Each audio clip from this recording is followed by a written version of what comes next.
Hey everybody, welcome to the video. So we're breaking down the two-game Monday Night Football Primetime Slate for tonight on Draftkings. And I gotta say, I am super excited for these two games. It's got a load of good players, and each of these games has a very high over-under. So I'm looking forward to it. I'm sure you guys are as well. But before we continue, as always, if you guys could just leave a like. And if you're new to the channel, consider that subscribe button. It really helps me out, and I really do appreciate that. If you want to follow me over on social media, the handle's in the bottom left-hand corner of your screen. And if you want some more content over on Patreon, the link is down below for that. But don't waste too much of your time, guys, so let's just dive right into today's video. And what I did was I just put a few players in each position that I found pretty interesting, or just guys that I wanted to talk about in general. Now, when it came to the quarterbacks, I just listed all four here because I feel like each one deserves to be talked about. And I really wish Dak Prescott did not get injured, obviously for a bunch of other reasons, but just for this slate specifically, it would have been such a loaded quarterback slate. I mean, four of pretty much the most fun quarterbacks to watch. It would have been Patrick Mahomes, Kyler Murray, Josh Allen, and Dak Prescott. Now we're kind of stuck with Andy Dalton, but I mean, it's still a pretty loaded slate. I mean, Mahomes, Kyler Murray, and Josh Allen, three really fun fantasy options. And Andy Dalton, he's really cheap, and he's on a pretty good offense for the most part, so I even think he's viable. But let's start up top with the best quarterback in all of football, Patrick Mahomes at $7,500. Do I like him? Obviously, he is a bit expensive though, so maybe it's not going to be that easy to fit in, and you can make a case for every single quarterback here. So I don't think you absolutely had to play Patrick Mahomes, but the Chiefs do have the highest implied team total on this slate at 30.75, and Ryan Tannehill absolutely shredded this defense last week, so I could obviously see Patrick Mahomes having a huge game versus Buffalo, and a lot of points are going to be scored in this game. It should be pretty back and forth for the most part, 57-point over-under, and only a 4.5-point spread. If you're looking at Mahomes' numbers on the season, nearly 300 passing yards per game currently, a little bit over 2.5 passing touchdowns per game with nearly 40 passing attempts per game. Now, actually, he does have the worst completion percentage on this slate of these four quarterbacks, but Andy Dalton only threw a couple of passes, so you can't put too much stock into that. But this matchup versus Buffalo, they do have a good defense, but so far this season, they haven't really been that great. They're 17th DVA versus the pass, and they're struggling versus the quarterback position right now, allowing 25 Draftkings points per game to the position, which is 29th in the league, which means they're bottom 5. 275 passing yards per game and 2 passing touchdowns per game as well. And look, it's Patrick Mahomes. He's got elite options to get the ball to. I don't really think we have to overthink this. If you can afford Patrick Mahomes, yeah, he's going to be pretty much the best quarterback play on the slate. Doesn't really matter the matchup for him, but so far right now the Bills have been struggling. And if Tre'Davious White is out, it's just going to be a boost for the Kansas City Chiefs offense because he's a very good defensive player. And if he's out, just going to make things a little bit easier, and I think we kind of saw that last week as well. So yes, obviously I do like Patrick Mahomes. I'd have no issues with that. And you just pair him up with Tyreek Hill, McCole Hardman, and Travis Kelce for the most part.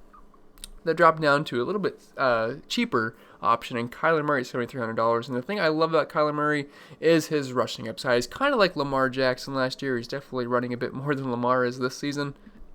And he's been great for fantasy purposes, and he just draws the nuts matchup here versus Dallas. We know Dallas has had one of the worst defenses of the league, and Dallas also plays at a pretty fast pace, as do the Arizona Cardinals. So I expect this game to be pretty back and forth.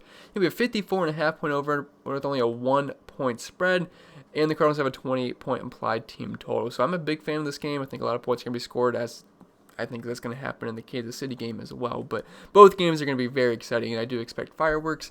Now, if you're looking at Kyler Murray's numbers this season, so only 260 passing yards per game and 1.6 passing touchdowns. But the thing I'm most interested in is that he is averaging 60 rushing yards per game right now, and 8.2 rushing attempts per game, and a rushing touchdown per game as well. So he gives you a very, very safe floor with that rushing ability. Anything he does through the air is also just icing on top of the cake for the most part. And he's got one of the best wide receivers in football to throw the ball to in DeAndre Hopkins, which doesn't hurt as well. And if you're looking at how the Cowboys have done versus the pass this season, 21st DVA versus that, 20.8 DraftKings points allowed per game to the quarterback position, which is 17th, and 250 passing yards per game, and a little bit over 2 passing touchdowns per game as well. So Kyler Murray, I think, is an elite option. He gives you a very, very high floor with his rushing ability, which is unmatched of any quarterback on this slate. Although Josh Allen does give him a bit of a run for his money, but he's only averaging 20 rushing yards per game and 4 rushing attempts per game as well. He's still got that rushing ability, but Kyler Murray's kind of been on his own tier when it comes to rushing ability at the quarterback position so far this season. Josh Allen, $6,800. Definitely like the price tag here. I like that he's the third cheapest quarterback on this slate. Now, last week versus Tennessee was not pretty for Josh Allen. It was easily his worst game of the season so far. but I would assume he's going to bounce back here, and I do expect the Bills to be playing from behind, and they're only 4.5-point dogs, so I don't think it's going to be anything too crazy. I mean, we know Josh Allen, Stephon Diggs, and the Bills have looked pretty strong this season. I mean, they have a very good record, but I mean, Kansas City is a bit tougher versus the pass than they are versus the run, but Josh Allen's numbers this season are very good. Almost 320 passing yards per game, nearly 3 passing touchdowns per game. Also gives you a bit of a rushing floor as well, and he's no stranger of getting into the end zone on the ground either. But Kansas City, they're more of a run funnel defense. It's much easier to run these guys, which I guess is a good thing for Josh Allen if he decides to run the ball, even though he's not a running back. But still, the Chiefs are second DVA versus the pass and allowing 20 DraftKings points for 90 quarterbacks, which is actually more mid-pack.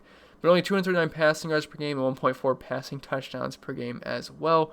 So I wouldn't say I love the matchup, but I mostly just like the game environment a little bit more. I'm going to avoid that a little bit more than I am the matchup. And Josh Allen, we know he's great for DFS purposes because of his ability to run the ball. And at $1,600, I certainly have quite a bit of interest in him. And some of his pass catching options are a bit cheap as well, including John Brown.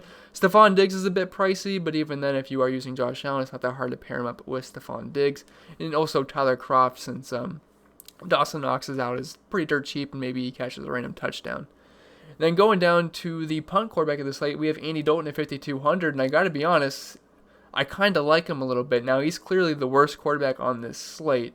I mean, you got Mahomes, Kyler Murray, Josh Allen, but at $5,200, you have to have some consideration here, and there's a lot of good weapons for him to get the ball to. I mean, he's obviously not as good as Dak. Dak was awesome the first few weeks when he was healthy.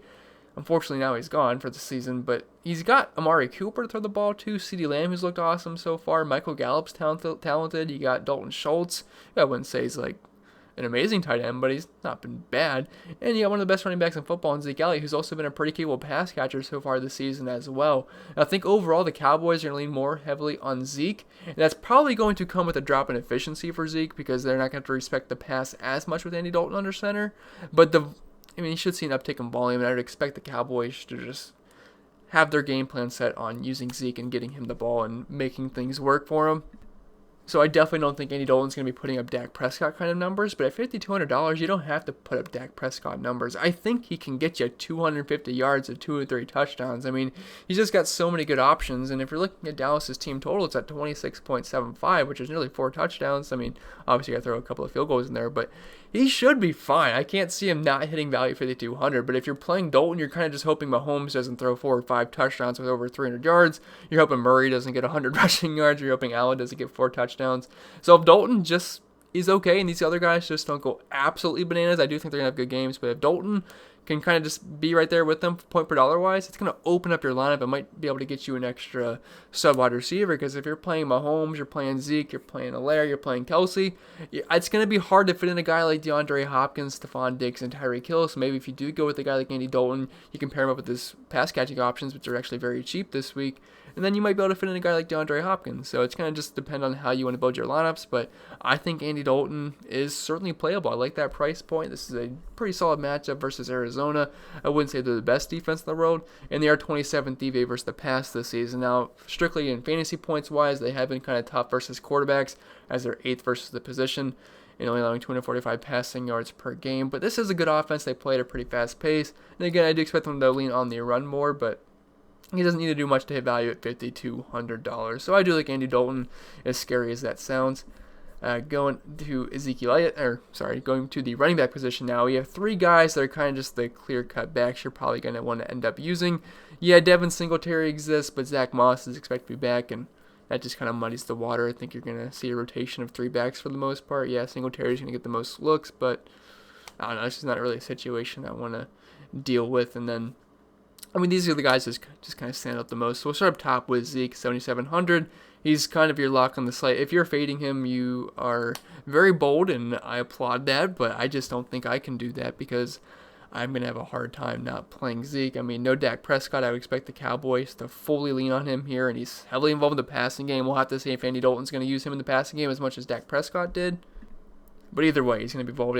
I expect him to probably get around 20 to 30 touches here. And at $7,700, it's not going to be hard to fit him in. And he's pretty much a building block for me.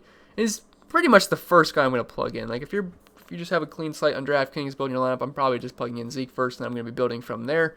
If you look at the numbers this season, nearly 18 rushing attempts per game, and also 6 targets per game with nearly 5 catches per game. I remember him getting over double-digit targets in one game. Now, I'm not expecting that to happen again.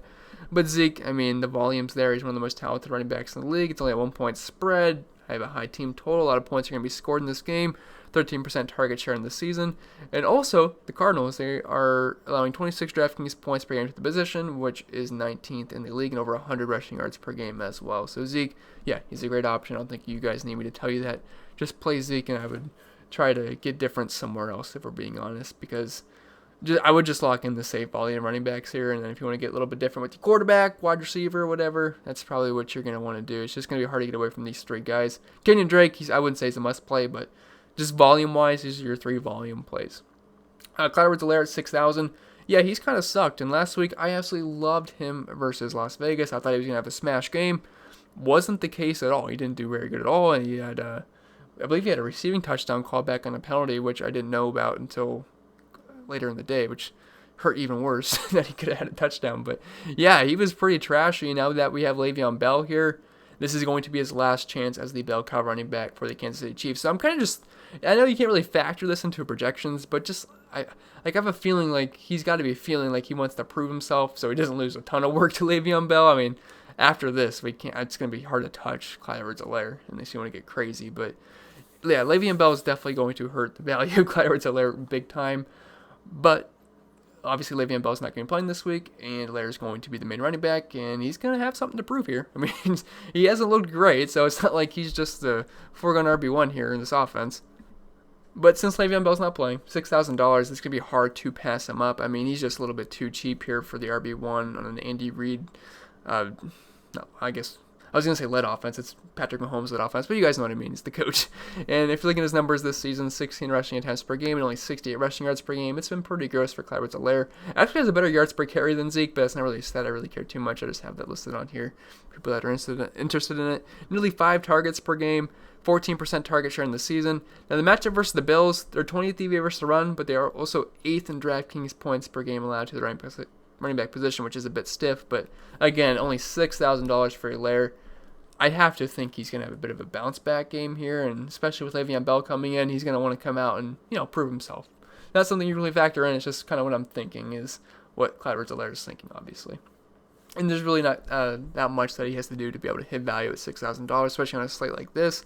Then Kenyon Drake at 4,800. We're talking about people that sucked so far. Kenyon Drake's probably on the top of the list. He has definitely underperformed our expectations, and honestly, Chase Edmonds has looked better, and I actually think you can play Chase Edmonds here.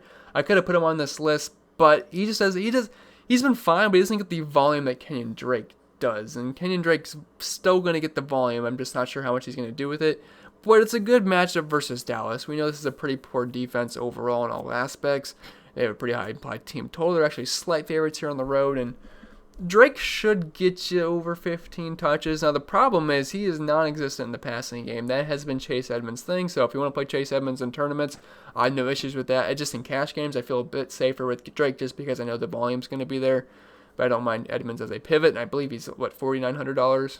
So it's really not that hard to pivot off of him, but 17 rushing attempts per game so far this season with only 62 rushing yards per game and just about a target per game as well with a very, very ugly 3% target share. Now, if you look at the matchup versus Dallas, though, 23rd DVA versus the run, 24.2 DraftKings points per game to the position, which is bottom half in the league, 126 rushing yards per game. So, yeah, Kenyon Drake should be fine here at $4,800, and I mean, one of these days he's going to have a decent game, maybe. I mean, I keep telling myself that, but it just doesn't happen. But I think it could be tonight that he has a decent game. So, Kenyon Drake, he's just fine as a volume play, and if you want to play Edmonds in tournaments, I think that's cool too. Moving on to the wide receiver position. We have like 3, or actually even 4 studs here. He just takes a bit of a hit with no Dak Prescott, and he's just really cheap.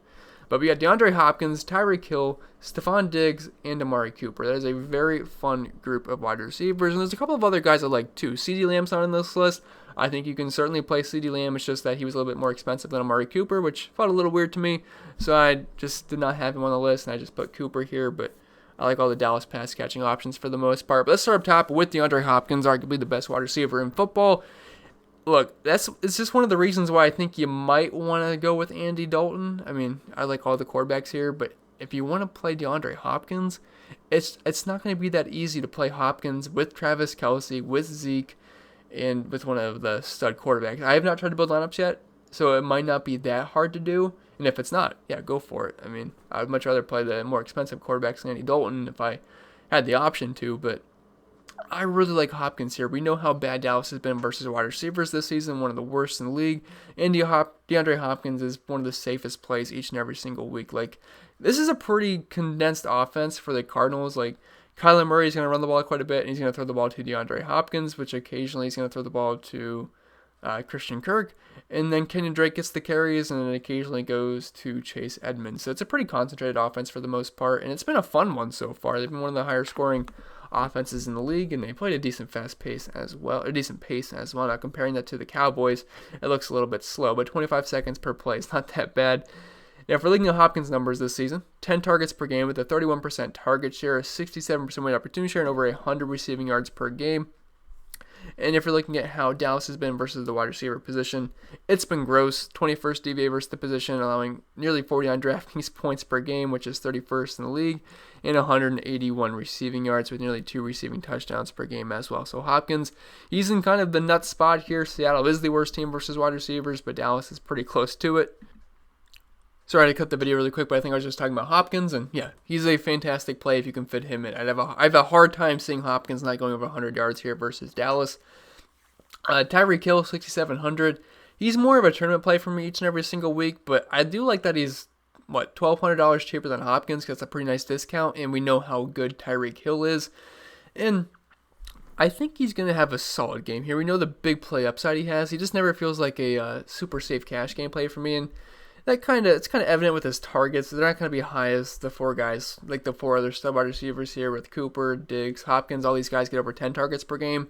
Meanwhile, Tyreek Hill's at 7, but Tyreek Hill's got huge play upside. I mean, 15.3 ADOT, the most air yards of all these guys I have listed, and near 40% market share of the team's air yards. And he also scores a lot of touchdowns too, and he's got the best quarterback in football throwing on the ball. So, yeah, Tyreek Hill, even if he's quiet most of the game, it only takes one play for him to just take the top of the defense and score a 70-yard touchdown. So you're never safe if you're fading Tyreek Hill. You're usually sweating that out until the end of the game because we know the kind of upside he has. But I do like Hill, more so in tournaments, but I like the price point. So I wouldn't hate the idea of using him in cash games. It's just, I'm not sure how feasible it's going to be. But obviously he's a good pairing with Patrick Mahomes. And he plays mostly in the slot, so I was going to say, he could avoid Tre'Davious White if he happens to be in. But he'd still see him, but he's still questionable, so we're not even sure. But if he's out, it's obviously a boost to all the pass-catching options, or even Patrick Mahomes for the Kansas City Chiefs offense. But even if he is in, it's still Patrick Mahomes throwing the ball, so I'm not going to be too worried about it anyway. And Hill, price point's fine. He's got a pretty big wide receiver versus cornerback matchup here, according to PFF. The Bills, they've been pretty much mid-pack versus wide receivers. But again, when you got Patrick Mahomes as your quarterback, I'm not really too concerned about matchups. Stephon Diggs, 6,200. He's having a great season so far, averaging over 100 receiving yards per game, 10 targets per game. He's been heavily targeted as well, just overall this season with a 26% target share, 518 air yards. He's got some big play upside as well, and Josh Allen's got a cannon. He doesn't have really an accurate cannon, but he's got a cannon, and if he hits on the long ball, Stephon Diggs can definitely have a pretty big game here. Now the Chiefs, they have been very, very tough versus wide receivers this year and versus the pass too. It's a run funnel defense. Second DVA versus the pass, only allowing 30.5 DraftKings points per game to wide receivers, which is fourth, and only 138 receiving yards. But he's still a great receiver. We know he's going to get the volume, and I think the Stephon Diggs should be fine here. I like that price point, 6,200. And if you're playing Josh Allen, you kind of have to pair him up with Stephon Diggs just to get that correlation on a 2-game slate. Amari Cooper, 5,500. He's just a bit too cheap here. I know Dak Prescott's gone, but I feel like they just kind of underprice these pass-catching options.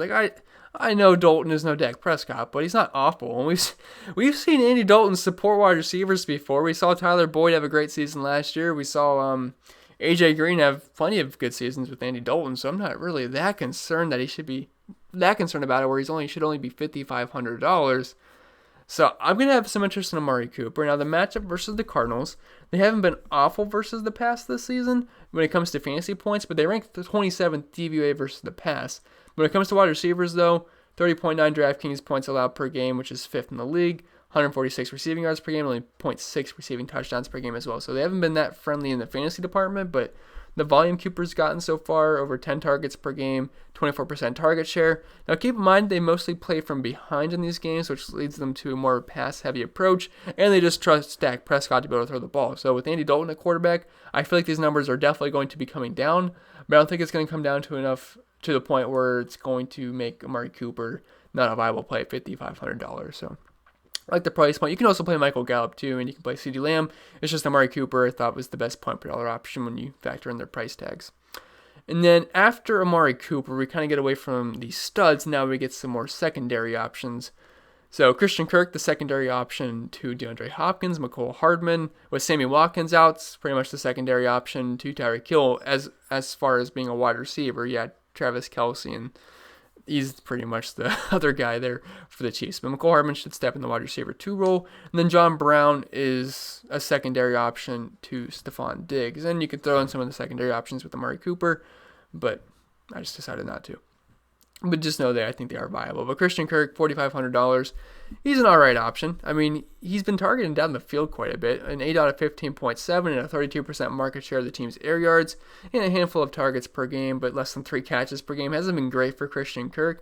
But this is a great matchup versus Dallas. And if I don't think they're going to be able to, but if they try to key in and stop DeAndre Hopkins, that should open up some stuff for Christian Kirk. But I still think DeAndre Hopkins is going to be able to get his. I mean, every defense can say the same thing, saying we're going to try to stop DeAndre Hopkins. It just doesn't typically work out. But Christian Kirk, going up against one of the worst pass defenses of the league, especially versus wide receivers, $4,500, he's a fine salary relief option. And Mecole Hardman, $4,200, he's kind of like Tyreek Hill light. He's not as good as Tyreek Hill, but the guy is super fast, and he can certainly take the top off a defense. Now, if you're looking at the numbers this season, you kind of have to take this with a grain of salt because Sammy Watkins is usually the wide receiver 2 here, and he's going to be out for this game, which is going to bump everyone up like Mecole Hardman, also Demarcus Robinson, and just kind of spread the targets around a little bit more. But as of right now, he's getting 3.5 targets per game with a 9% target share. I would expect those numbers to obviously come up. And Mecole Hardman, he's a guy that can hit the big play. So $4,200, I definitely think there's some upside there in Mecole Hardman. Then John Brown at $4,000. He missed last week's game, but on the season, he's got an 8 out of 12.7, a little bit over 5 targets per game, half a receiving touchdown per game, and a 15% target share. And at only $4,000, I don't think that's a bad play. Now, this is a bad matchup versus Kansas City, as they have been very, very strong versus the pass. But at $4,000, you don't need much, and it's just to kind of open up your lineup a little bit. So I do like John Brown for salary relief. Then we'll move on to the tight end position, which I think you just play Travis Kelce and move on. I mean, I really can't advise anyone to fade Travis Kelce on this slate. Maybe Dalton Schultz catches a touchdown, and if Travis Kelce is kind of held in check, yeah, you'll be looking pretty good because you could have spent up for another wide receiver. But for being honest, I don't see how Travis Kelce is not by far the best tight end play on this slate. Like Dalton Schultz, yeah, he's okay, but again, Andy Dalton's the quarterback now. Tyler Kroft, yeah, he's all right. He's going to be on the field, and no Dawson Knox. But, I mean, Travis Kelce, he's the best tight end in football. Well, him and George Kittle, it's kind of a toss-up there. But he's got Patrick Mahomes throwing the ball. He's been great this season. They have the highest implied team total on the slate. It's going to be really hard to fade him. There's just a very, very large gap between Travis Kelce and then the next guy. And at other positions, it's a little bit closer. But at tight end specifically, I mean, it's clearly Travis Kelce. Nearly 9 targets per game, 52% weighted opportunity share. I don't really need to read these numbers to you guys. You guys know Travis Kelce's good at football. But the thing is, it's a good matchup, too, as the Bills have sucked versus tight ends so far, allowing 21.6 Draftkings points per game to the position, which is 31st in the league, also read as second worst in the league, and 83 receiving yards per game and a receiving touchdown per game as well. So Travis Kelce, he's the best tight end here by far. He's also in a nuts matchup through the first few weeks. So I do like Travis Kelce quite a bit. And if you want to play Dalton Schultz and Tyler Kroft, fine, but you're really going to be sweating Travis Kelce's game for sure. Kroft is only in play for me just because Dawson Knox is going to be out. Schultz, he's getting over 6 targets per game currently, which is not that bad, but you also have to factor in that Dak Prescott's no longer the quarterback, so things will change a little bit there. But Schultz is not the worst tight end in the world, and if you're looking at how the Cardinals have been versus Titans this season, certainly have fixed their issues last year. Last year it was just Titans versus Arizona every single week. Not the case anymore as they rank 13th versus tight ends, but still Schultz is okay. But just know I'd really, really try to play Travis Kelce at the tight end position. Then as far as defenses go, I don't really like any of these defenses, to be honest. I mean, they're going to get scored on. I mean, all these team totals, there's not a team total below 26 here, so I'm not expecting any big showings from the defenses. If I had to pick one, which you're going to have to, I would say the Chiefs are probably your best bet at 3,000. They do have the lowest implied team total against them, and they're 4.5 point favorites. I wish they were at home, but they're not, so it's a little bit of a damper there, but I don't like any of these defenses. These are defenses we typically pick on besides the Bills. I don't really go on my way to pick on the Bills, but even they have some soft spots on defense at times. But Cardinals defense, I usually target them. Chiefs defense, they're a team to target on the ground. Cowboys, their defense sucks. And the Bills, they're playing against the Kansas City Chiefs with the best quarterback in football. So I really can't give you a strong lean. I would say the Chiefs are my favorite option, and also like the Cardinals as well, just because Andy Dalton's the quarterback. It's going to be really hard to put the Cowboys and Bills in any of my lineups. So I would try to just stick with the Cardinals Chiefs. If you want to get really contrarian, maybe you go Cowboys or Bills, but I just don't really think it's got a high likelihood of working out. But that's going to be it for this video, guys. I hope it was helpful. If it was, make sure to leave a like. And if you're new to the channel, consider the subscribe button. It really helps me out. I really do appreciate that. With that being said, I'm going to get out of here. Enjoy the doubleheader tonight. It should be a pretty awesome slate.